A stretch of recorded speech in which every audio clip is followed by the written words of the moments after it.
Good morning, boys and girls. This is day 5 of the Great Escape.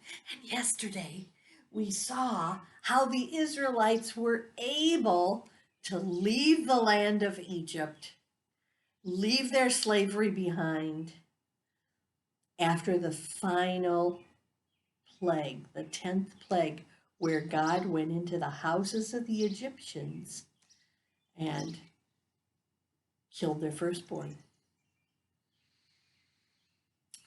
But after they left, they saw something amazing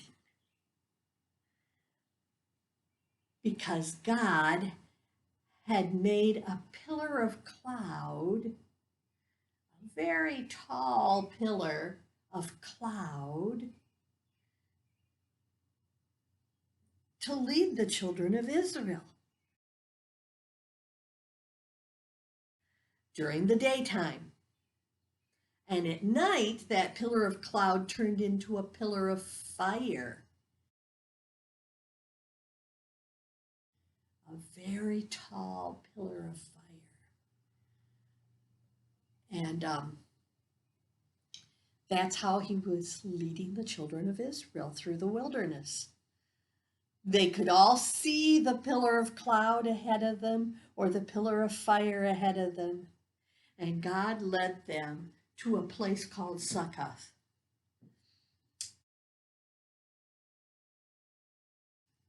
And they camped there.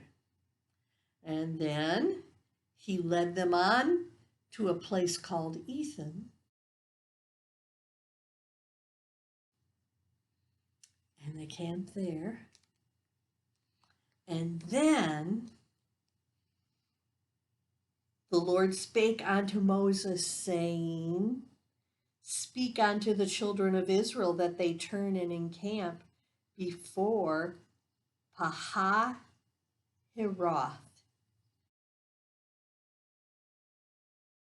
between Migdol and the sea, over against Baal Zephon, before it shall ye encamp by the sea. This is the Red Sea. And we think they had to go on a path between mountains, just a narrow path between the mountains, down to the sea, and they encamped at the edge of the sea, the Red Sea. And of course, God was leading them with the pillar of cloud and the pillar of fire at night. And they came to the edge of the Red Sea and they started setting up camp. But in the meantime, Pharaoh heard that they were escaping, that they were running away.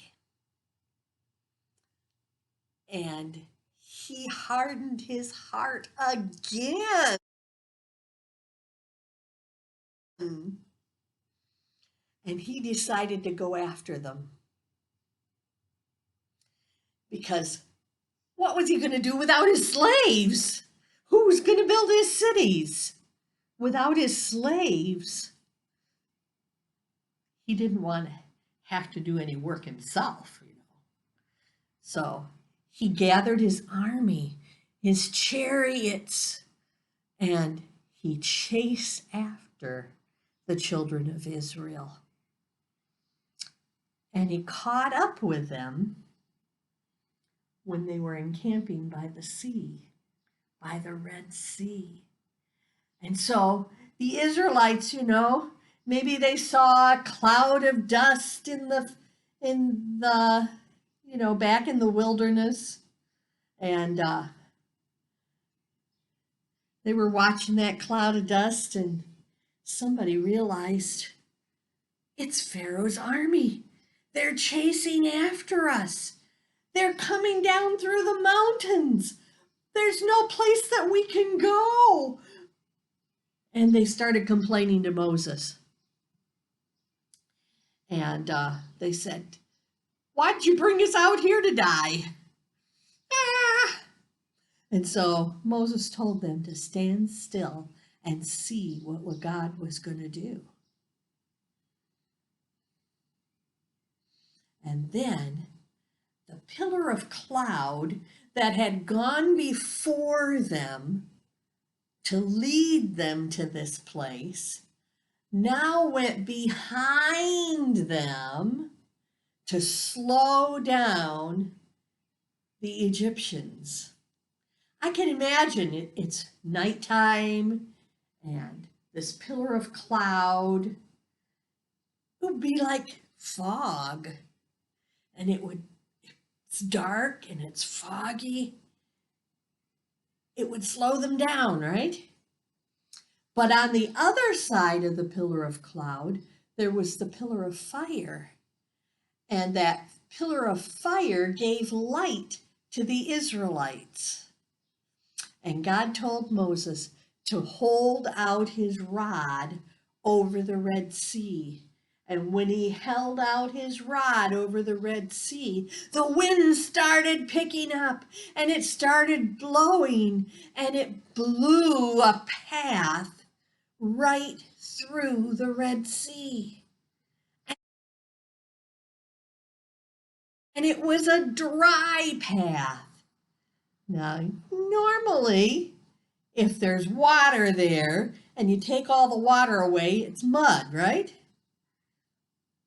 But that's not how it was. It was a dry path through the Red Sea. And so Moses told the Israelites to march across. And they started marching across with everything they had. And I can just imagine the children looking in the sea, on the wall of sea on this side and a wall of sea on that side. Maybe they could see the fish. What do you think? And they were marching across, but their parents had to keep them going, because the Egyptians are following them, right? Well, after the Israelites were almost across, the Egyptians finally got to the Red Sea, and they saw the path through the sea.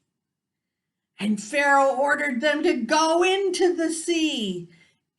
Follow that path. Follow the Israelites. And so they started into the path that God had created for the Israelites, who are almost across now.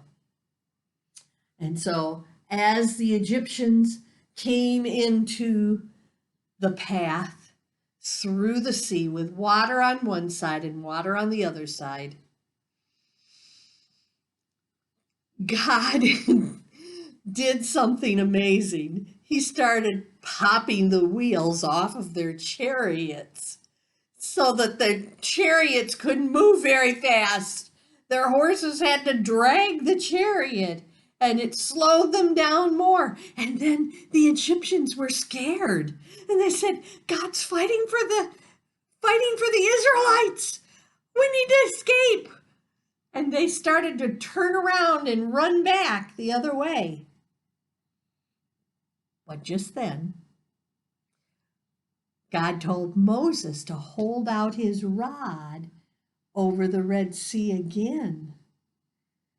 And this time, the waters came back. Swoosh! And all of the Egyptians were drowned in the water. But the Israelites were safe on the other side. And so Moses and all the people of Israel sang a song unto the Lord. They sang, I will sing unto the Lord, for he has triumphed gloriously. The horse and rider fell into the sea. And then the next morning, they could see the bodies of the Egyptian soldiers washing up on the shore. And they were really free this time, weren't they? Well, that's the end of the story so far.